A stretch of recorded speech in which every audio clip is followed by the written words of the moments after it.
Hello and welcome to Food and Capital Webite series. Today we are joined by Fred McGrath-Weber. Fred is a young powerhouse from Majura Valley Free Range Eggs here in Canberra. However, they're not just eggs, they offer pasture-fed lamb, chemical-free fertilisers, and I also see that they're adding corn to their rotation in 2020. There's plenty happening here at Majura Valley, so let's hear from Fred about how he does it all. Welcome, Fred. Hello. Would you like to tell us a little bit about what you do and your plans for Majura Valley and why you chose, to take that farm in that particular direction? Yeah, of course. So my parents both come from agricultural backgrounds. My mum's from Tumbarumba in the Snowy Mountains, one of 10 from a big farming property there, and my dad is from Yorkshire in England.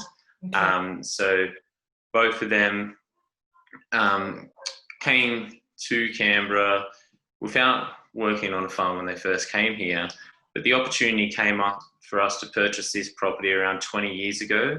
My mum was already here in the valley with sheep and horses on agistment, and we were able to purchase this beautiful farm here, Majura House, which is from the 1840s. I believe it's the oldest occupied house in the ACT. You can see the thick stone walls behind me. Beautiful. They're a metre thick. And so the farming history is really rich here in the valley.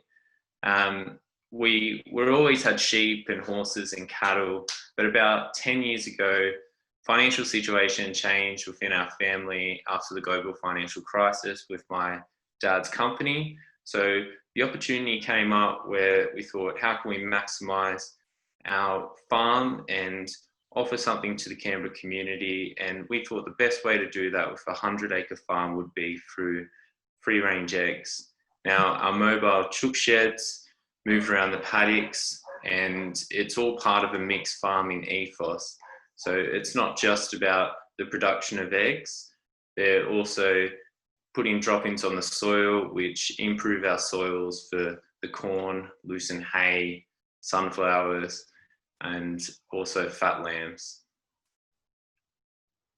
Yeah, that's really exciting stuff.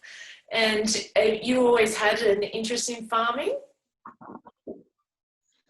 Yeah, so my background has always been growing up here on the farm, and then I went to ANU and I studied commerce, majoring in marketing and visual arts sculpture, but I've always had an interest in working on the farm. And I guess when you grow up on the farm too, your afternoons and weekends are always spent planting trees or shearing sheep or different activities that you kind of dragged into.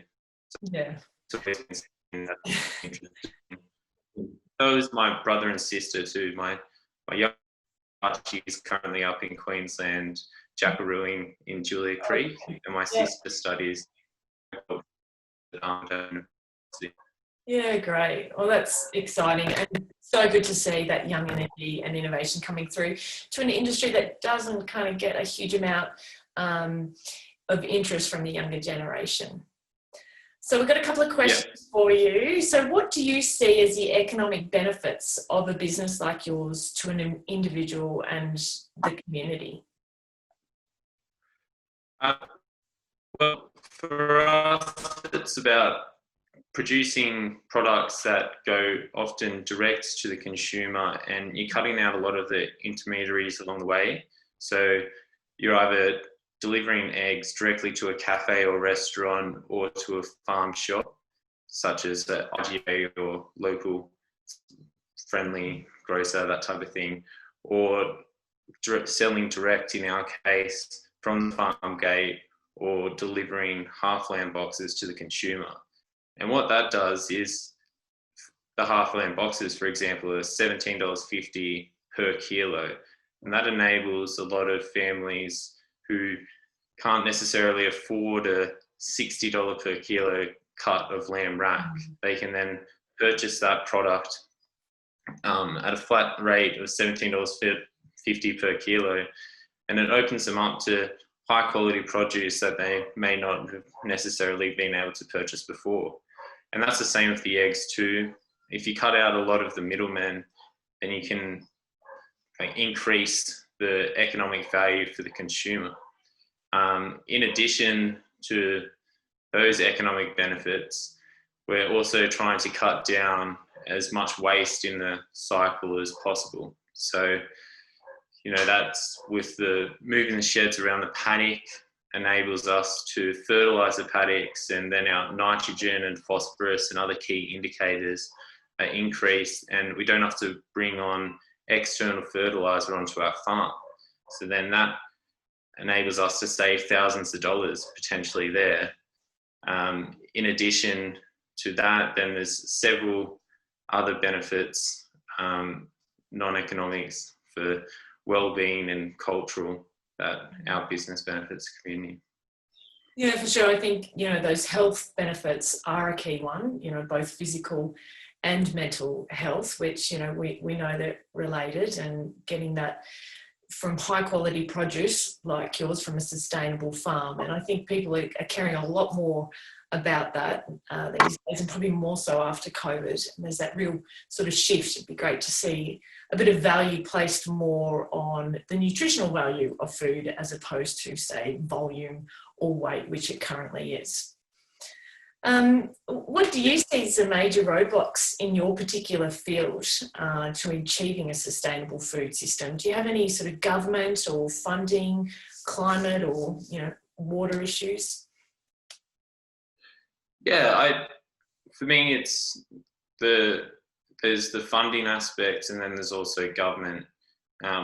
With our business, we had to start off small and then gradually build up to where we are now, and we're still building too. And the access to funding for a lot of small landowners, I think, is important, because a property like what we have, there's plenty around the Canberra region, and a mixed farm similar to what we do could be emulated all across the area, with a mixture of pasture chickens, whether they be meat chickens or free range eggs, in addition to lamb or cattle, pigs, all types of things.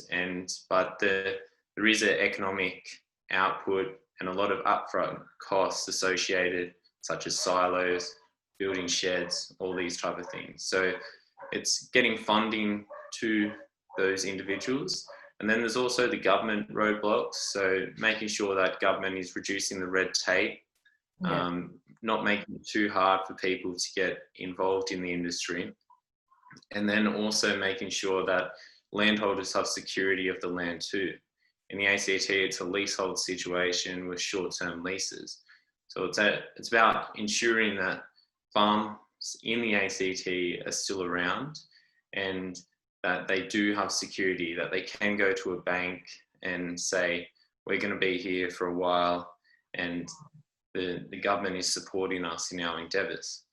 The other area, I think, is also area of expertise. So Sprout in Tasmania is one example of a not-for-profit organisation that helps farmers get to market through helping them with their farming practices, or either helps farms with their marketing, so enables them to get their brand out there and their voice. So I think there are three areas there that the ACT in particular could really strengthen. Absolutely. And, you mentioned about having sort of more farms like that around Canberra. Would you see that as the ideal future in food production in and around Canberra or any other Australian city? Or is there perhaps a type of food production that you would like to see more or less of? Definitely. I think there's a really big opportunity here in Canberra in particular of farms similar to us being established. But also I think a big part of it is access for the community. Like, you want people who live in town to be able to come out to the property and see how the farm operates and see how their food is produced. And that makes them more educated and aware of the whole production. But in addition to that, I think community gardens and things like that play an important role. I think we should ensure that there's plenty of green areas that people would be able to plant their own gardens, and also encouraging people to have a few backyard chooks and things like that. In addition, I think access to abattoirs and different ways that we can slaughter livestock in and around Canberra would be great. And moving away from like larger properties and larger abattoirs, a decentralising approach would be the way to go, in my opinion. Yeah, sounds great to me too. And what's that one piece of advice that you would give from the experience that you've had to help create a sustainable food city? Or perhaps one thing you would like to see happen straight away? Well, for me, I think it's about considering your consumption. It's about thinking about where your food comes from, and all the steps along that process, and how can you get the food from a producer directly to the consumer, or as the consumer, how can you go directly to the producer? Yeah. So in that scenario, you're also thinking about ways that you can reduce the waste along this process, and that comes in many forms, such as reducing waste in plastic, but also food miles and different steps. So yeah, it's all about considering where the consumption is, whether that consumption of food is healthy for you too, and all those different factors. So if you just thinking about your own consumption, the benefits of it to the environment, I think it goes a long way. Yeah, absolutely. And what's next for Majura Valley? I mean, you've got a few things happening there. Is there something else coming up soon in your plans?